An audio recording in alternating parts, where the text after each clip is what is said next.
What makes One Piece so magical? It's the world building, the unforgettable characters, and, most importantly, the open mysteries, the lingering enigmas and mythical elements that keep us theorizing for decades. These unanswered questions are a core part of why One Piece remains one of the most thrilling stories ever told. There's always something unresolved, a riddle hidden deep in the narrative, waiting to be unlocked, maybe soon, or maybe never at all. Today, I want to take a step back from the current events, yes, even from Elbaf and all the chaos unfolding there. While everything is undeniably connected, I believe the more timeless, overarching mysteries of One Piece are just as fascinating. We've debated them endlessly, but somehow, they never lose their spark. Take this one for example, the giant egg on Roger's ship. How much longer will Oda make us wait before he finally sheds light on that? It's one of the most curious and iconic unanswered questions in the series. The egg was there, clear as day, aboard the Oro Jackson, but not once was it ever consciously mentioned or addressed. Even when it was there with the Roger pirates, not a single word was said about it. Unfortunately. But it's so unique, we don't know any ship in the One Piece world that has a giant egg in the middle. An egg always implies something hatching from it, and that's why it's so interesting that it was on the ship of Gold Roger, probably the most important man of the old era. And the funny thing is, we actually saw it again during Roger's farewell. He left the ship, and the egg was still there on the ship, as if Roger himself never saw whatever was in that egg hatch. It looked gigantic, so you almost assume something like a dragon or something has to hatch from it, like how you imagine a dragon egg, with those red spots and all. You could think that, but I find it almost a bit too big even for a dragon egg. A gigantic dragon wouldn't just hatch from it, or maybe it would. Maybe it's even an egg from which one of those creatures from that mural hatches. Up there was a huge dragon on the right, some kind of giant snake that looked massive. And we had that giant snake in Skypiea which was 500 meters long, and even when it was small we saw it wasn't that gigantic. So it could be that some key creature or something hatched from it, or maybe it still hasn't hatched. Maybe the egg is still unhatched to this day and is waiting, maybe even for the right moment when Luffy is there with his Gear 5 energy, like how the robot was activated. Maybe this creature also knows that it's only time when that happens or something. You never know. Also, where the egg is today ties directly into another mystery we know nothing about. Where is Roger's remaining ship, the Oro Jackson? That incredible ship which was also built from Adam Wood by Tom, where is it nowadays? Is the egg maybe still on the ship? Did Shanks maybe bring that ship back to Elbaf? It's his territory. It's actually a world government safe island. You could maybe hide the ship there, along with the egg, who knows. But we fans already have this thought that Shanks kind of has a protective hand over this era. He said so himself, sacrificed his arm, so it feels like he chose Luffy, and was there again in Wano, briefly supporting Luffy, and was at Marineford too, always setting the right course at key moments, so to speak. And he really loved his captain. He had a different relationship with Roger. He was found by him as a baby, almost like a father. The farewell, he even got the straw hat from him. So it's not so unlikely that after Roger's death, he took care of the ship and the egg. And that's why Elbaf has to be mentioned again here. It's already a good time to maybe reveal that too. An even older mystery is the Florian Triangle, which is supposed to be a nod to the Bermuda Triangle.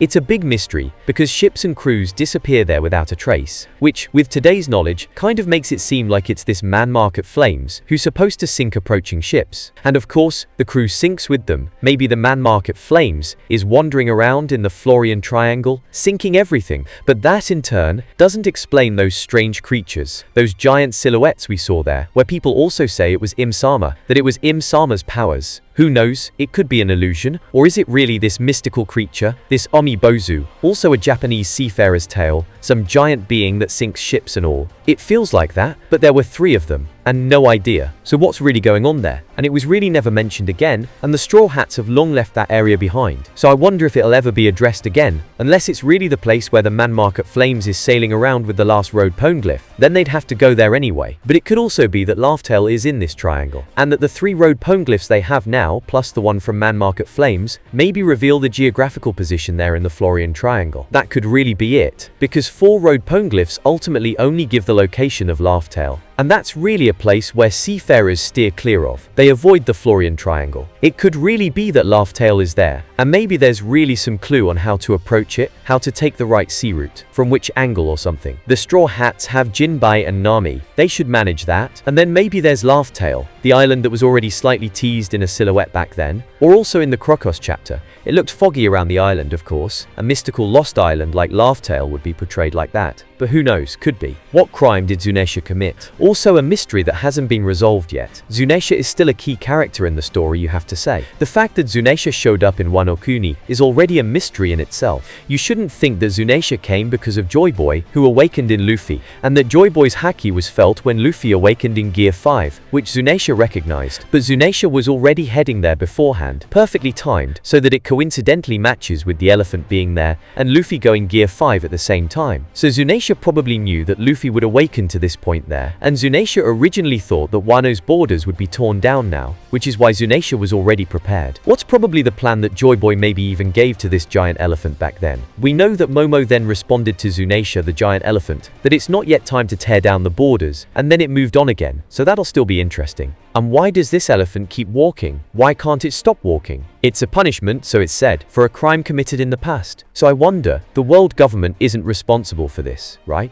A crime in the sense of the world government. There's no CP9 or CP0 holding a gun to this giant elephant's head or threatening it, or it having explosive shackles on its legs if it stops walking. It's really just in its head, so to speak. What crime? Why does this giant elephant keep going? And why is it so giant in the first place? Why are the minks on its back? So many questions about this elephant, which will 100% still be addressed, and will come up. It's not a mystery where you hope or almost fear it won't be addressed, because I'm sure it will be resolved with the elephant. Still, I find it crazy. What kind of crime could that have been? Probably just as much a crime as when my favorite character, Whitebeard, had his fruit stolen back then. And that's still one of the biggest mysteries for me, which will also 100% be clarified. Why can Blackbeard eat 2 devil fruits? It sounds so simple and we've talked about it 1,000 times, but I found the scene with the black sheet at Marineford very interesting because Blackbeard himself said there, "If this goes wrong now, we'll dissolve as a crew, it's over." So he wasn't even sure himself if it would work. He must have heard or read it somewhere. He has the devil fruit book to study. Maybe there was a little piece of info about the darkness fruit, which he specifically targeted from an emperor's crew, where it's as likely as anything that he'd get that fruit. Maybe it said in the fine print in the devil fruit book's info about the darkness fruit that you can eat multiple devil fruits. Or maybe it was just a conclusion from the texts in there that Blackbeard could deduce, like, okay, it says it allows you to create darkness and capture things in that darkness, and maybe he thought, what if I kill a devil fruit user? And the soul of the devil fruit that leaves the body and wants to go into the nearest fruit, I intercept it with the darkness and store it in my darkness and can kind of have 2 devil fruits, maybe even more. That could be an idea, which is kind of logical and unspectacular. The spectacular answer would be if it has to do with Blackbeard's body. That's what Marco said at Marineford. Blackbeard's body isn't normal. Then we had it now at Egghead Island, when Van Augur and Katarina Devon showed up to touch Saturn, so Katarina Devon could transform into Saturn now too. But what's the point? He's dead, but whatever. There, Saturn said that your captain is of a very special lineage. His origin is special, he said. Maybe it was a race that was wiped out. You might not see it at first glance, but that childhood image of Blackbeard with the crescent moon, that half moon at night, crying, he's supposed to not sleep for whatever reason. He doesn't sleep. He belongs to this race that doesn't need to sleep or something. And I have to go back to the murals now. There was something about the half moon people. We know the moon people. They're probably the Birka, which Enel revealed in his cover story, that there was a kingdom called Birka on the moon that left the moon and came down to the big planet. And they were in the mural too. It said the moon people. But there were also the half moon people, literally a race that lived on the half moon, so another moon. And then the childhood image of Blackbeard, with that moon, that crescent moon somehow. Maybe he's from this extinct half moon people race, and they could maybe eat multiple fruits or something, and he found that out. Maybe it was slightly teased, and he tried it. I find that very interesting, this topic, because we know, for example, that Big Mum simply ate Mother Carmel, the person Mother Carmel, to get the powers of the Soul Devil fruit. So there are other ways. You don't always have to eat the fruit. That's why many think, yeah, he ate Whitebeard's heart under that black sheet or something. I think he either used something we haven't seen yet, and by that I mean something like a Cerberus fruit form, or something to do with his body. Of course, Cerberus can't be it anymore after we saw Shank's brother, who has that fruit in his sword now. But something like that I can imagine. Either he transformed under that sheet, he needed that darkness from the outside to apply the darkness, or maybe he just didn't want us to see it, who knows. Write your opinion on this in the comments. It's still one of the coolest topics, I think, ever, this Blackbeard multiple devil fruits thing, because it's really such a lore. Never eat 2 devil fruits, otherwise they fight, and your body tears apart. So I think it's pretty cool. I think the craziest mystery, one of the heaviest, is still the world itself, guys. The Grand Line, think about it, what is that? It's such an unnatural planet that there's an island route. We recently learned that these islands are actually just the peaks of mountains or elevations of kingdoms that existed 800 years ago. 800 years ago, the sea level rose by 200 meters in a war where Joy Boy was fighting around the world, and that's why it's such a water planet. Then of course the question is how that happened, okay, but also how something like the Grand Line forms with this calm belt, some kind of belt that walls off these island routes like a border, and in there are these sea kings, some kind of curse of the sea. Or in the mural, I have to mention it again, it said the sea rampage, so the sea was angry, and maybe that's exactly it, the calm belt was created. The mural will definitely get more interesting. And then of course, the big fat thing, the red line, an equator thing, a red stone wall that stretches completely around the planet, but so gigantic you can't even imagine it. It's not just thin, it's also massively wide, and I'm still wondering, are there other kingdoms up there, heavenly like Mary Joy's, where other celestial dragon or maybe the holy knights live, or lived, or where the Lunarians were supposed to have lived? Because they supposedly settled on the red line at some point, so it's said. Did the Lunarians create the red line back then, or was it someone from the world government? How the world generally fits together and is built, this crazy world, is still such a mystery. Also totally exciting for me right now. What will the world be like at the end of One Piece, in the story we're watching right now? Because let's be honest, Luffy is the chosen one, and One Piece will definitely have a happy ending. It won't be a bad, bittersweet ending, or Luffy dying at the end. I can't imagine that with the way Oda has built the story so far. There could be a passing of the baton at the end of One Piece, so the next era, the next generation, so to speak, takes over and it continues. Yeah, I can imagine that. But the world will most likely not be so flooded with water anymore as it is now. Luffy will probably break the curse and most likely free the world from the red line, from all these borders, the calm belt and all this water, which will of course still exist, seas and all that will still be there, but not so extreme. It's really a complete water planet. And if that's the case, if the world is freed from this water at the end and the red line is gone, then we basically have an undiscovered world. So theoretically, there'll be so much material for a sequel, a follow-up. So I'm excited because that would have to somehow tie into a fruit or something. I don't think Vegapunk can invent some invention that transports the water into space or something that would take forever, right? Who knows? I can rather imagine it's some chosen one Luffy against the world plot at the end, and it gets freed, and it's somehow pushed back. Maybe the Nefertari, Vivi's Alabaster royal family, are tied to it. I don't want to just say because they have blue hair they have something to do with water or something. But Lily, an ancestor of Vivi, set out to the world government back then and never returned, and somehow there's a picture of her on Im-sama's wall. Imu-sama talks about Lily all the time, the letter from Lily. There's a huge puzzle piece with the Nefertari and that lost history back then, and it would be kind of ironic if the princess back then had blue hair, Vivi has blue hair, maybe they have the ability to control water and the sea, and at the same time they're punished by having to live in such a dry desert kingdom, precisely these people who can control water, to keep them down or something. Maybe that's a plot too, I can imagine it. I'm not just saying blue hair equals water or something, but yeah, I don't know, it makes sense. Lily is supposed to have committed a crime too. I wonder what. Many also think maybe Lily had Kuma's pawpaw fruit back then and used it to distribute the poneglyphs. Because the next mystery that's still there for me is simply the poneglyphs. These stone blocks were carved in Wano Kuni, probably by them.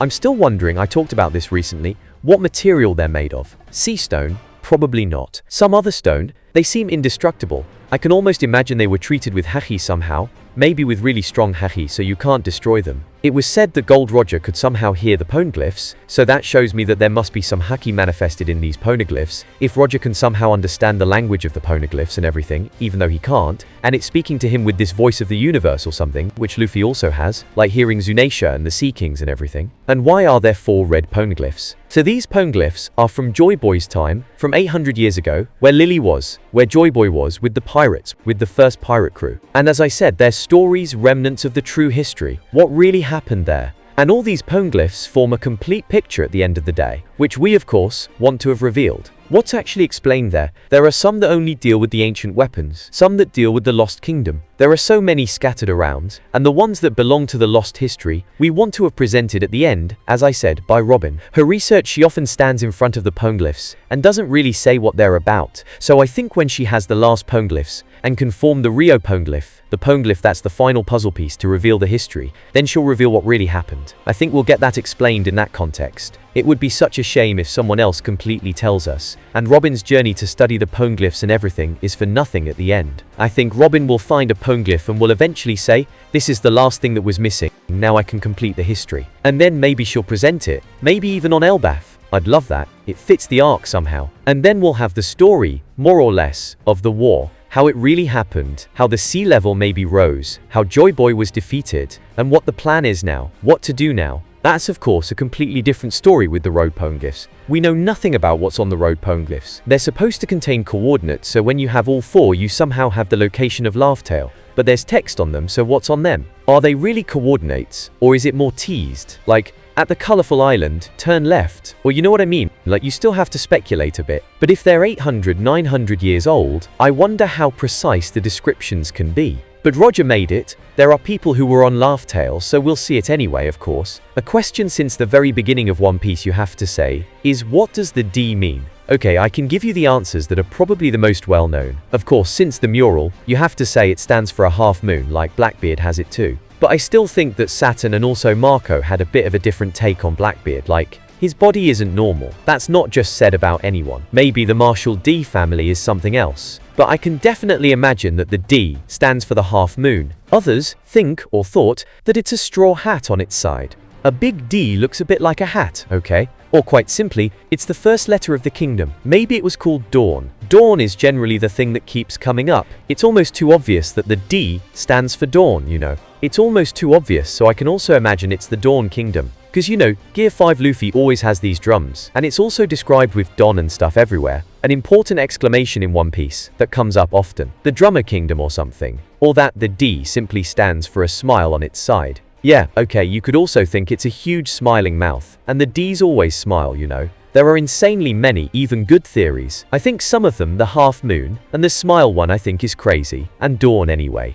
I'm also undecided on my take, because there are many good ideas, but it can't take that long anymore. I really thought at Egghead, where Vegapunk sends a message to the whole world and revealed to everyone that the sea level rose by 200 meters and everything, that he revealed it to the whole world. Panic is breaking out in the world right now, while the Straw Hats are having adventures on Elbaf, and I thought it was always cut off and stuff, that he'd drop the name of this kingdom at the end. Because he said a lot about the kingdom, that they were so advanced, that they wiped them out. He can't say who was right or wrong in this war, and I really expected, come on, at the end, just before stop, he says the name. But no, we didn't hear it. I think it's a shame, but I think it won't take too long anymore. It can't take that long anymore.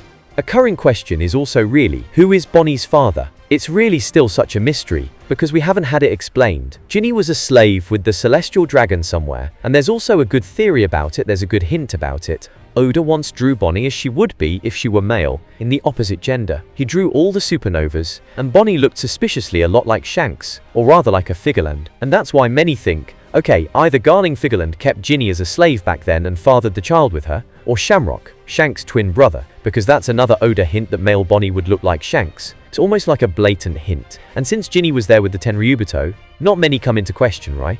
It's not like some random pirate would be in question. Some also think it was Saturn himself or something. I can imagine that maybe Shamrock is the father. I think that's somehow the most likely. Garling, I think, is a bit too old, and he has two sons who are already 40, so he was already a bit old at the time when he could have done that, and I don't know, I can't imagine that. Because Bonnie is, in her real age, she transforms herself, makes herself older, makes herself younger, transforms however she needs. So that's also very interesting for me, how she got her powers. She's supposed to not have eaten a fruit normally, some experiments with Saturn, that's also interesting. Bonnie as a character isn't quite finished, you have to say, even if after this she's been pushed a bit to the side with Kuma, and it's like, okay, that's done, we saw it, it was sad, it was intense, okay. But actually, there are still a few questions, some big reveals about it, especially with her weird ability. Her power is really intense. She can even become Nika, briefly became an alternate future Nika. How crazy is that, please? So how did she get the fruit? What was that? What were those experiments? Did they try to recreate the Nika fruit somehow at the world government, and she was a test subject? It almost feels like that. So that was the word for today, a bit longer than usual. Usually around 10 minutes, I added a bit more today. We can do this more often if you comment well. I have one more good recommendation for you at the end, an event where I might be at too. Well, the video ends here. If you enjoyed it, please give it a like, and also subscribe to my channel. We will meet again with another amazing video. Until then, stay awesome and stay legendary.